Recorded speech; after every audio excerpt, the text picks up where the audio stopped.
मैं बचपन से ही दिखने में बेहद खूबसूरत थी, लेकिन जब मैंने जवानी की दहलीज में कदम रखा, तो मेरी खूबसूरती और भी ज्यादा निखर कर उस वक्त बाहर आ रही थी। उस वक्त मेरी उम्र सिर्फ और सिर्फ 19 साल की थी। मोहल्ले के लोग भी अक्सर मेरी खूबसूरती की तारीफें किया करते थे, लेकिन मुझे बिल्कुल मालूम नहीं था कि यही खूबसूरती मेरी जिंदगी में एक ना एक दिन परेशानी का कारण बन जाएगी। मैं अपने मामा मामी के साथ रहती थी, क्योंकि मेरे माता पिता की मौत बचपन में हो चुकी थी। उस वक्त मेरे मामा ही मेरा हाथ पकड़कर मुझे अपने साथ घर ले जा चुके थे। लेकिन आज के दौरान पर कोई भी औरत दूसरे के बच्चे को बिल्कुल माँ जैसा प्यार नहीं देती। यह बात तो आप लोग अच्छे से जानते हैं। उसी प्रकार मेरे साथ यह मामला हो रहा था। मेरे जो मामा थे वह बेहद मुझसे प्यार करते थे, लेकिन मामी हमेशा मुझसे खफा रहती, कहती ऐसी ही गरीबी में खुद के बच्चे को पाल पोस कर बड़ा करना मुश्किल होता जा रहा है। ऊपर से मेरा पति इस कमबख्त लड़की को हमारे घर ले आया। इसने तो मेरे बच्चे की खुशियों पर अपना हक जमा लिया है। मेरा पति सारा दिन इसके साथ रहता है। इसे तो अपने बच्चे और बीवी की कोई चिंता नहीं। मामी का गुस्सा जायज था, लेकिन इसमें मेरा कोई कसूर नहीं था। अगर आज मेरे मामा मुझे अपने साथ घर न ले जाते, तो शायद मैं दर बदर सड़कों पर भीख मांग रही होती। मैंने अपनी आधी से ज्यादा जिंदगी मामी के ताने सुनकर काट ली थी, लेकिन मेरी जिंदगी में एक दिन ऐसा आया जिसने मेरी पूरी जिंदगी ही पलट कर रख दी। क्योंकि मेरी मामी कुछ दिनों से मेरे साथ काफी अच्छे से व्यवहार कर रही थी। उसे मेरे खाने पीने की चिंता थी। मामी का यूं अचानक प्यार देकर मैं बेहद हैरान रह चुकी, लेकिन वह हमेशा ही मुझे अपने बर्ताव की माफी मांगा करती। मुझे भी लगने लगा था कि शायद मामी को अपनी गलती का एहसास हो चुका है। इसी वजह से मामी जैसा कहती मैं वैसा करती गई। लेकिन यह मेरी जिंदगी की सबसे बड़ी गलतफहमी थी। एक दिन मामी मुझे बाजार का बहाना करके एक कोठे में ले जा चुकी थी और वहां जाकर मुझे बेच दिया। वहां पर मैं बहुत चीखी चिल्लाई, लेकिन किसी ने मेरी एक ना सुनी। तब मुझे एक सुंदर सी साड़ी पहनाकर कमरे में भेज दिया।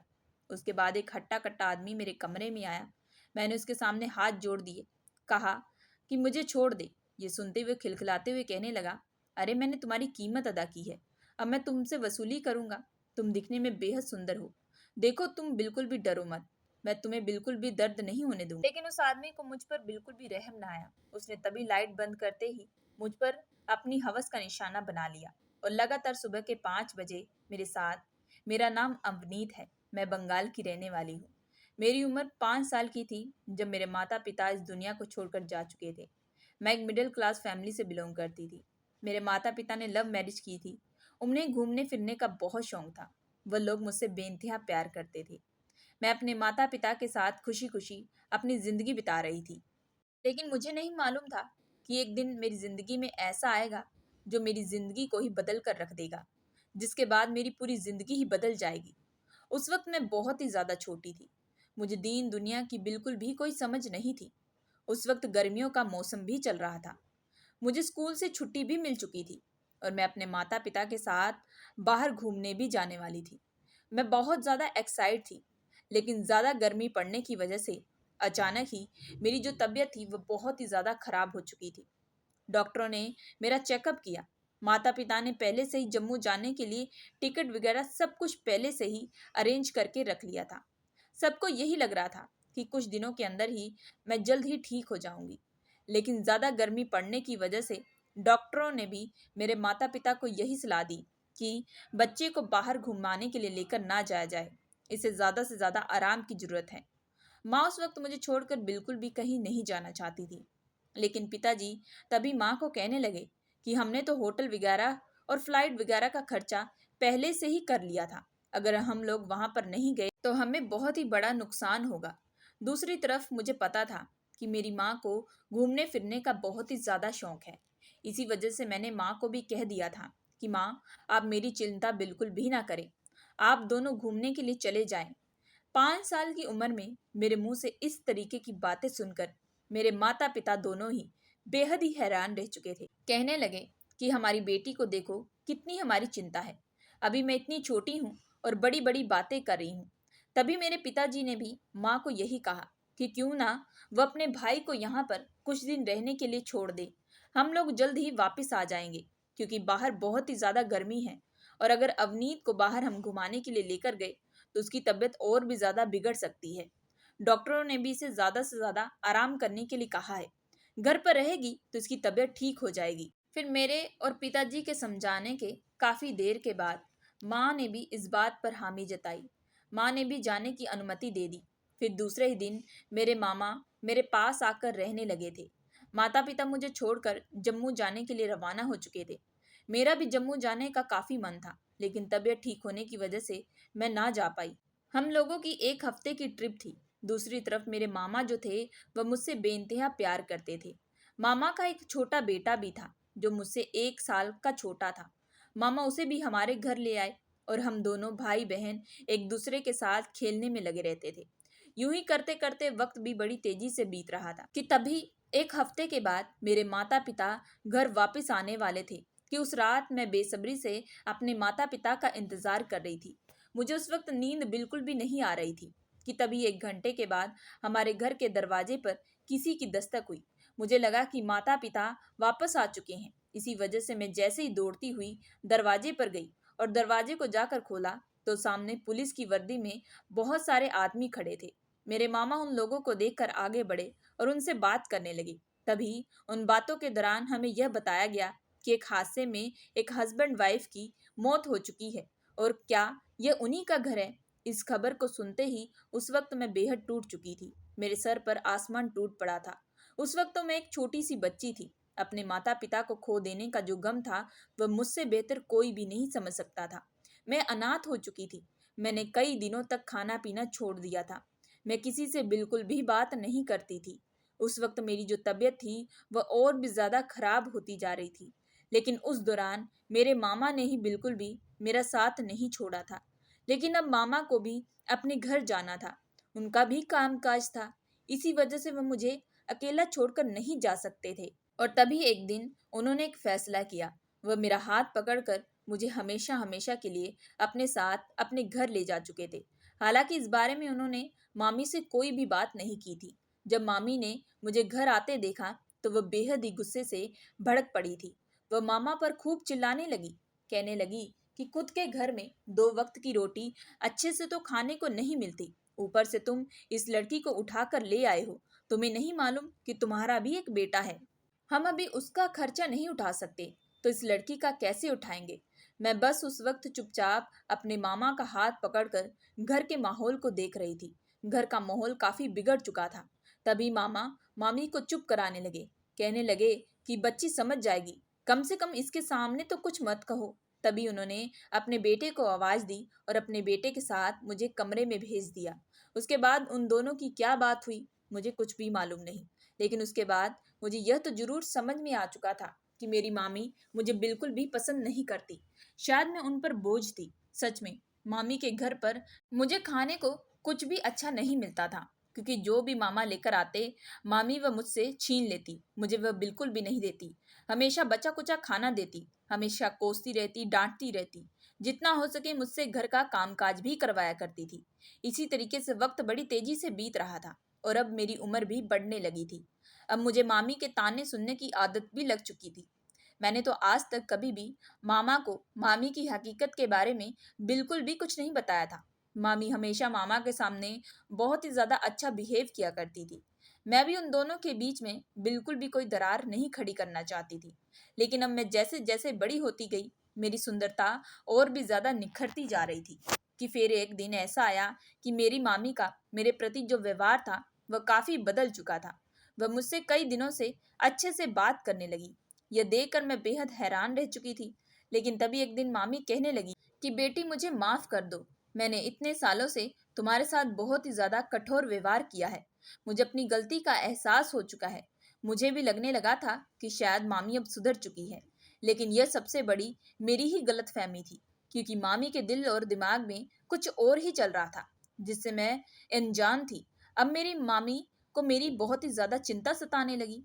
वह दिन रात मेरे लिए अच्छा सा अच्छा खाना बनाकर मुझे खिलाया करती थी। उसे अपने बच्चे की भी परवाह नहीं थी। मेरे लिए वह नए नए कपड़े खरीद कर ले आती। मैं इस बात के लिए बहुत ज्यादा इनकार करती, लेकिन वह हमेशा कहती तुम्हें अपनी सेहत का अच्छे से अच्छा ख्याल रखना चाहिए, तभी तो तुम तंदुरुस्त दिखोगी। तुम देखो कितनी दुबली पतली हो चुकी हो। मामी की जो इतनी सारी बातें थी वह बेहद सही थी। लेकिन मैं हैरान इस बात से थी कि मामी के पास इतने सारे पैसे कहाँ से आ रहे हैं जो मेरे ऊपर वह खर्च कर रही है? क्योंकि मेरे मामा जी जो भी कमाते थे वह सारा का सारा घर के खर्चों में पैसा लग जाता था और बचा कुचा छोटे भाई की पढ़ाई में लग जाता था। मेरे मामा इतना पैसा बिल्कुल भी नहीं कमाते थे। फिर मुझे लगने लगा कि शायद मामी ने कुछ पैसे जमा करके रखे होंगे, वही मेरे ऊपर पैसा खर्च कर रही है। मैं मामी की मोहब्बत देखकर खुश हो चुकी थी। मुझे लगा कि सब कुछ ठीक हो जाएगा, लेकिन इस बार मैं गलत थी। एक बार मामी मुझे बाजार का बहाना बोलकर एक कोठे में ले जा चुकी। हालांकि मैं आज से पहले कोठे बिल्कुल भी नहीं देखी थी। तभी मामी एक हट्टी कट्टी औरत के सामने मुझे खड़ा कर दी। वह औरत मुझे ऊपर से लेकर नीचे तक घूर घूर कर देख रही थी और देखते ही कहने लगी, यह तो बहुत ही ज्यादा चिकनी है। और यह कहते ही उसने अपने बटुए से मामी को 5 लाख रुपए दिए। इतनी बड़ी रकम देखकर मैं बेहद हैरान थी। लेकिन उस वक्त जैसे ही मामी जाने लगी तो मैं भी उनके साथ अपने कदम बढ़ाने लगी कि तभी पीछे से दो हट्टे कट्टे आदमियों ने मुझे रोक लिया। मैंने तभी उन्हें कहा कि मुझे भी मामी के साथ जाने दे। दूसरी तरफ मामी को मैं आवाज दे रही थी, लेकिन वह अपने पैसे गिनते हुए कोठे से बाहर जा चुकी थी। मैं तभी बहुत ज्यादा चीखने चिल्लाने लगी कि उस वक्त वह औरत गुस्से से मेरी तरफ आई। उसने कसकर मेरे मुंह पर चाटा मार दिया। कहने लगी, अब से तुम यही आदत डाल दो। यह कोठा है जहाँ पर औरतें लड़कियां मर्दों को अपने हुस्न से बहलाया करती हैं। इसके बदले हमें अच्छी खासी कीमत मिलती है और तुम्हारी मामी तुम्हें यहाँ बेच कर जा चुकी है। इसी वजह से अब तुम अपनी मामी का यह जो भूत है उसे उतार दो। तुम्हारी मामी को सिर्फ और सिर्फ पैसों से मतलब था। इस बात को सुनकर मैं बेहद टूट चुकी थी। मेरे पैरों तले जमीन निकल चुकी। अब मुझे समझ में आ रहा था आखिर क्यों मामी इतने दिनों से मेरे साथ अच्छा व्यवहार कर रही थी। तभी उस औरत ने कुछ लड़कियों को आवाज दी और कहा कि इस लड़की को तैयार करके दूसरे कमरे में भेज दो। आज रात बड़े बड़े गेस्ट आने वाले हैं। इस लड़की के बदले हमें अच्छे खासे पैसे मिलेंगे। तभी वह लड़कियां मुझे अपने साथ एक कमरे में ले जा चुकी। मैंने वहां से भागने की कोशिश की, लेकिन हर जगह हट्टे कट्टे बॉडीगार्ड खड़े थे। वह लड़कियां कहने लगी, इस जगह पर एक बार जो आ जाए वह दोबारा नहीं जा पाता और तुम यहाँ से भागने का ख्याल छोड़ दो, नहीं तो मालकिन तुम्हारे साथ बहुत ही ज्यादा बुरा व्यवहार करेगी। उस वक्त मेरी आंखों से आंसू निकल रहे थे। तभी उन लड़कियों ने मुझे एक बेहद सुंदर सी जालीदार नाइटी पहना दी और एक कमरे में भेज दिया। मैं अपनी किस्मत को कोस रही थी कि काश जिस दिन मेरे माता पिता इस दुनिया से चले गए मैं भी उनके साथ इस दुनिया से चली जाती। वह मुझे क्यों इस नरक भरी जिंदगी में अकेला छोड़कर चले गए। उस वक्त मैं कमरे में बैठी अपनी किस्मत को कोस रही थी कि तभी एक हट्टा कट्टा आदमी मेरे कमरे में आया और मुझे देखते ही वह खुशी से झूम उठा था। उसकी आंखें बड़ी हो चुकी थी। वह तुरंत कहने लगा, तुम बेहद सुंदर हो, इसी वजह से शीला ने आज मुझसे इतने सारे पैसे लिए हैं। यह कहते ही वह आगे बढ़ रहा था। मैंने तभी उसके सामने हाथ जोड़ दिए, कहा कि साहब मेरे साथ ऐसा बिल्कुल कुछ मत करो। यह सुनते ही वह कहने लगा, कैसे ना करूं, मैंने इसके बदले काफी अच्छे पैसे दिए हैं और तुम बिल्कुल भी डरो मत। तुम्हें बिल्कुल दर्द नहीं होगा, बल्कि तुम्हें और अच्छा फील होगा। बल्कि इसके बाद तो तुम खुद इन सब की आदत पड़ जाएगी। यह कहते उसने कमरे की लाइट बंद कर दी और फिर मेरी इज्जत को तार तार करना शुरू कर दिया। 1 घंटे के बाद वह अपनी ख्वाहिशों को पूरा करने के बाद कमरे के बाहर निकला तो उस वक्त मेरी हालत और ज्यादा खराब हो चुकी थी। कुछ लड़कियां मेरे कमरे में आई और कहने लगी, ये तुम्हें दर्द तो झेलना पड़ेगा। उसके बाद उन्होंने कुछ दवाइयां दी, जिसे खाने के बाद मैं गहरी नींद में जा चुकी थी। अब 1 हफ्ते तक मैं बीमार पड़ चुकी। कोठे की मालकिन मुझसे काम बिल्कुल भी नहीं करवा रही थी। उसे भी समझ आ चुका था, लेकिन जैसे ठीक हुई तभी वह मुझे फिर से धंधे पर खड़ा कर दी।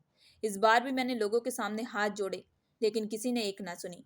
हर कोई आता यही कहता, हमने तुम्हारी कीमत अदा की है, और ये कहते ही वह मुझसे अपनी ख्वाहिशें पूरी करना शुरू कर देता। यहाँ पर किसी भी मर्द के अंदर इंसानियत बिल्कुल मौजूद नहीं थी। आज तक जितने मर्द आए किसी को भी मुझ पर तरस बिल्कुल भी नहीं आया था। यूं ही करते करते अब मुझे इस काम में पूरे 1 साल बीत चुका था।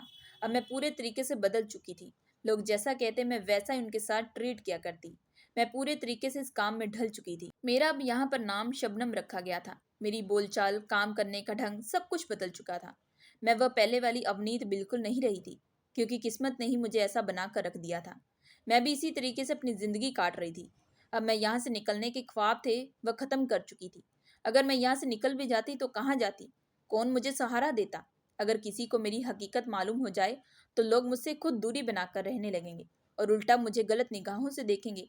अब इसी तरीके से वक्त बीत रहा था कि एक रात मैं अपने कमरे में गेस्ट का इंतजार कर रही थी। तभी एक आदमी कमरे में आया और मैंने उसे कहा कि तुम्हें जो करना है जल्दी से करो और अपने रास्ते चलते बनो। ये सुनते ही वह कहने लगा, क्या बात है तुम्हें, बड़ी जल्दी है।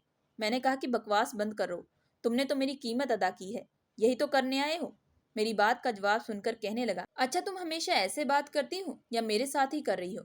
मैंने कहा कि तुम्हें वह सब सुनने की जरूरत नहीं है, जैसा कह रही हूँ वैसा करो। मैंने और भी कस्टमरों को टाइम दे रखा है, हर एक कस्टमर को 1 घंटे से ज्यादा टाइम बिल्कुल नहीं दे सकती। यह कहते मैंने अपनी साड़ी का पल्लू नीचे कर दिया और कहा जल्दी से शुरू हो जाओ। लेकिन यह देखते ही वह जोर से हंसने लगा, कहने लगा पहले ये साड़ी का पल्लू ठीक कर लो, तुम मेरे बगल में आकर बैठो। उस शख्स को देखकर मैं बेहद हैरान रह चुकी थी। इससे पहले जितने भी मर्द आए थे वह तुरंत मुझ पर अपना झपट्टा मार देते थे। यह पहला था जिसने मेरी साड़ी का पल्लू दोबारा मुझ पर ही उड़ा दिया। मैं बस घूर घूर कर उसे ही देख रही थी कि तभी वह मेरा हाथ पकड़कर मुझे अपने बगल में बिठाया, कहने लगा कि मैं बस यूं ही तुम्हारे पास मिलने के लिए आया था। मैं बस तुम्हें देखना चाहता था। मैंने कुछ दिन पहले ही तुम्हें देखा था। मैं बस उसे गहरी आंखों से देख रही थी। तभी कहने लगा, तुम्हारी आंखों में मुझे दर्द दिखाई देता है। ये सुनते ही मुझे हंसी आई। मैंने कहा, यहाँ लोग दिल की बात नहीं समझते और तुम मेरी आंखों में दर्द दिखाई दे रहा है। वह कहने लगा, क्यों नहीं? मुझे लगा, तभी मैंने पूछा। मुझे वह शख्स अच्छा लगने लगा था। इसी वजह से वह मुझसे बातों ही बातों में पूछने लगा कि तुम यहाँ पर कैसे आई हो। उस शख्स ने मेरे बीते हुए जख्मों को खोद कर रख दिया था। मुझे अपना बीता हुआ कल याद आने लगा था और मैं तभी उसे अपने सारे हालातों के बारे में बताया। उस वक्त मेरी आंखों से आंसू आ रहे थे।